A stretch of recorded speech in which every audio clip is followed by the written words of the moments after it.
যদি তুমি সূর্যের মতো উজ্জ্বল হতে চাও তাহলে নিজেকে আগে সূর্যের মতো দগ্ধ করো।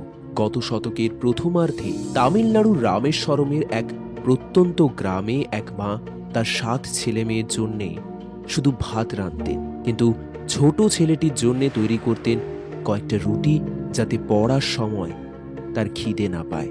নামমাত্র পুঁজি থেকে কিনতেন কেরোসিন তেল, যাতে ছেলেটির রাতের পড়ায় ব্যাঘাত না ঘটে।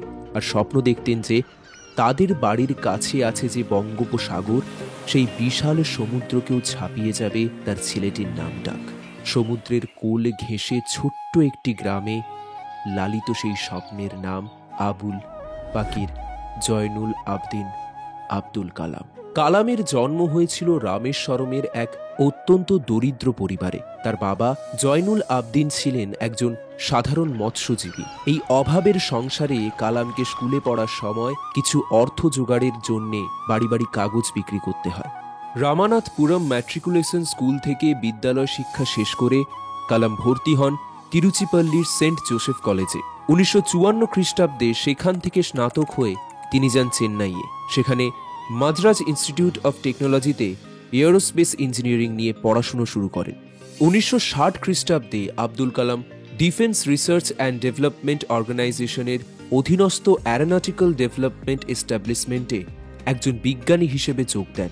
এই সময় তিনি ভারতের প্রবাদ প্রতিম মহাকাশ বিজ্ঞানী বিক্রম সারাভাই, অধ্যাপক সতীশ ধাওয়ান প্রমুখের সান্নিধ্যে আসেন। 1963 থেকে 64 খ্রিস্টাব্দে মাত্র একবারই কালাম গিয়েছিলেন মার্কিন মহাকাশ গবেষণা কেন্দ্র নাসায়। 1969 খ্রিস্টাব্দে আব্দুল কালাম যোগ দেন ইসরোতে। প্রথম ভারতীয় মহাকাল উৎক্ষেপণ যান এসএলভির প্রকল্প অধিকারিক ছিলেন স্বয়ং কালাম।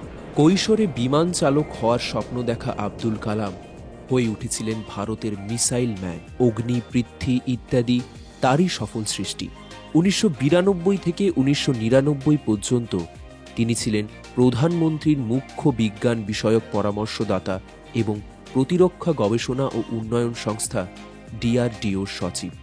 ভারতকে পরমাণু শক্তিধর দেশে পরিণত করেছিল যে পোখরান বিস্ফোরণ, তারও মূল কারিগর ছিলেন তিনি। আব্দুল কালাম ধর্মনিরপেক্ষ মানসিকতার অধিকারী ছিলেন। খুব অল্প বয়স থেকেই তিনি ধর্মনিরপেক্ষ মনোভাব পরিচয় দিয়েছিলেন। ছেলেবেলা থেকে তিনি মসজিদে নামাজ পড়ার পাশাপাশি হিন্দুদের মন্দিরে গিয়ে গান শুনতেন। 2002 খ্রিস্টাব্দের 25শে জুলাই পরবর্তী 5 বছরের জন্য আব্দুল কালাম ভারতের 11তম রাষ্ট্রপতি হিসেবে শপথ গ্রহণ করেন। তিনি প্রথা ভেঙে রাষ্ট্রপতি ভবনের দরজা খুলে দিয়েছিলেন সকলের জন্য, বিশেষত বাচ্চাদের জন্য।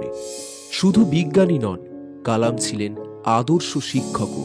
তাই রাষ্ট্রপতির মেয়র করে কালাম ফিরে যান অধ্যাপনায়। শিলং, ইন্দোর এবং আমেদাবাদের ইন্ডিয়ান ইনস্টিটিউট অফ ম্যানেজমেন্টে, ভারতীয় মহাকাশ গবেষণা কেন্দ্রে, বেনারস হিন্দু বিশ্ববিদ্যালয়, আন্না বিশ্ববিদ্যালয় অতিথি শিক্ষক অধ্যাপক হিসেবে তিনি নিয়মিত পড়াতেন। তার বিরচিত গ্রন্থগুলির মধ্যে সর্বাপেক্ষ উল্লেখযোগ্য হল তার আত্মজীবনীমূলক রচনা উইংস অফ ফায়ার। এই গ্রন্থে তিনি নিজের ছেলেবেলার কথা অত্যন্ত সহজ ও আকর্ষণীয় ভাষায় আলোচনা করেছেন। এছাড়াও তার রচিত বিখ্যাত কিছু গ্রন্থ হল turning points, Ford your future ইত্যাদি গ্রন্থ উল্লেখযোগ্য। তার রচিত গ্রন্থগুলি আজও ভারতবর্ষের যুব সমাজকে বিশেষভাবে অনুপ্রাণিত করে। জীবনে নিজের একনিষ্ঠ কর্মের জন্যে জীবদ্দশায় তিনি অসংখ্য পুরস্কার লাভ করেছেন। এগুলির মধ্যে উল্লেখযোগ্য রামানুজন পুরস্কার, বীর সাভারকার পুরস্কার, Hoover medal, Indrani Gandhi award for national integration ইত্যাদি। এছাড়া 1981 সালে তিনি পদ্মভূষণ এবং 1990 সালে পদ্মবিভূষণ এবং 1997 সালে ভারতরত্নে পুরস্কার দ্বারা আব্দুল কালামকে সম্মানিত করা হয়। ঘুমের মধ্যে যে আমরা দেখি তা স্বপ্ন নয়, স্বপ্ন সেটাই যেটা আমাদের জাগিয়ে রাখে। এভাবেই জাতিকে স্বপ্ন দেখতে শিখিয়েছিলেন স্যার আব্দুল কালাম।